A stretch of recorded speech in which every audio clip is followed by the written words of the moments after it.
I think today you see examples of innovation and management from all over the world.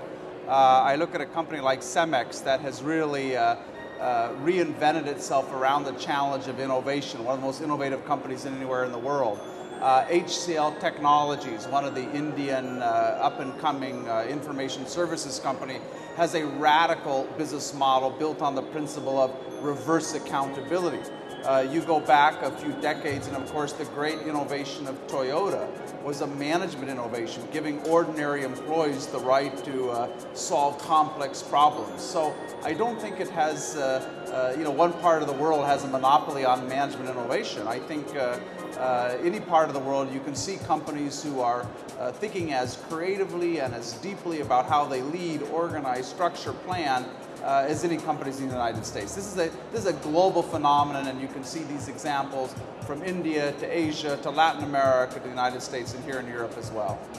I think it is reasonable. In fact, I think it's going to have to change for several reasons. First of all, today companies are confronted with a new set of problems that cannot be solved with the old tools of management.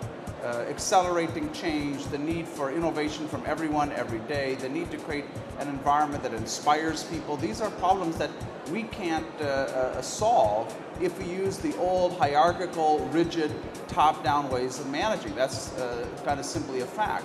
I think more interesting, if you look at the next generation of people who are coming to work, the Generation D, Generation Digital, these individuals are going to have very different expectations than maybe some of us who started our careers a decade or 20 years ago.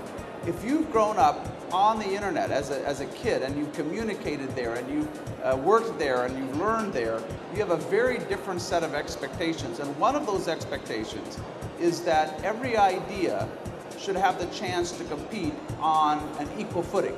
You think about this, when somebody uploads a video to YouTube or you write a blog, nobody asks, did you go to journalism school or film school, or are you a vice president or a director? They say, is it funny? Was it interesting? Was it good? And if you've grown up in that environment where your expectation is that I will be judged on the quality of my ideas, not on my credentials, not on my degree, but whether I can really add value. I think if you want the best and the brightest of those individuals to come work in your organization, in your company, you cannot rely on top-down traditional management methods because they simply won't work there. They'll go somewhere else. So I think this is going to change. It's not going to change this month, this year, but over time, I would say within the next decade, we will see a revolution in the way we manage and organize that is every bit as profound as the revolution that took us from the agrarian society to the industrial society 100 years ago. Well, I think in any crisis, and the crisis we're in now, the first natural reaction of managers and leaders is to re-centralize, to bring control back, bring it back to the top, because there's this fear that things are spinning out of control. And I think that's an understandable reaction, but I think that is only a short-term response, because the reality is today we live in an enormously dynamic world where if you try to centralize, you simply become unresponsive as an organization. You need people every day on the front lines who have the freedom to make the decisions, to adapt, to adjust, to invent, to experiment. The challenge is, how do you give people that freedom without the system spinning out of control in the way it did in financial services over the last few years? And I think the answer to that is that the control mechanisms need to be embedded within people. I need a personal sense of responsibility, of accountability down where I work for doing the right thing for the long-term future of the company. That was clearly missing in a lot of these investment banks, where individuals were motivated only by how big of a bonus do I get this year, and were perfectly willing to screw the shareholders and screw the customers for the sake of their short-term financial gains. Well, that's a fundamental misalignment between their incentives and the incentives you need to build a strong and healthy company long-term. So this will change going forward. So in some senses, in a crisis, the first reaction is, to re-centralize, be more in control, but that can't be the long-term solution. Well, I think part of the reason that the technology of management has not changed very much is that we're all very comfortable with it.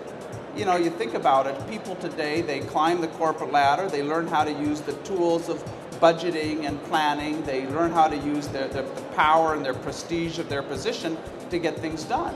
And it's very hard to imagine a world in which, companies are not led in that way anymore. You think of something like Linux today where, here's Linus Torvalds, this Finn who started a global movement in open source. Well, he had no hierarchical authority, he had no budget, he didn't have a title. But most of us still, we really don't think about how do you get things done unless you have a lot of executive authority, a lot of managerial authority. So in a sense, we're all prisoners of an old paradigm that we really haven't bothered to examine and bothered to challenge.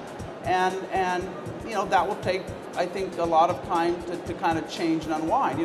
After all, somebody as smart as Einstein, when we were undergoing the transition between Newtonian physics and quantum mechanics, even Einstein had a very hard time believing that these new theories could work.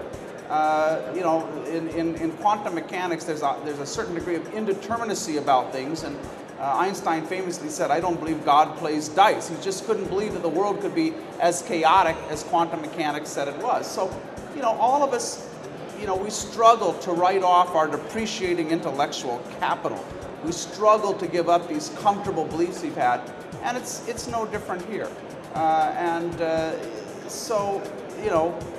There are progressive companies that are already changing and already leading this. There's some that are behind, but it's going to happen. And I think the biggest challenge is simply unlearning what we've been taught in business schools, what we've been taught inside our companies, unlearning this and asking ourselves now with a fresh point of view, how do you organize people? How do you get things done? How do you allocate resources in new ways?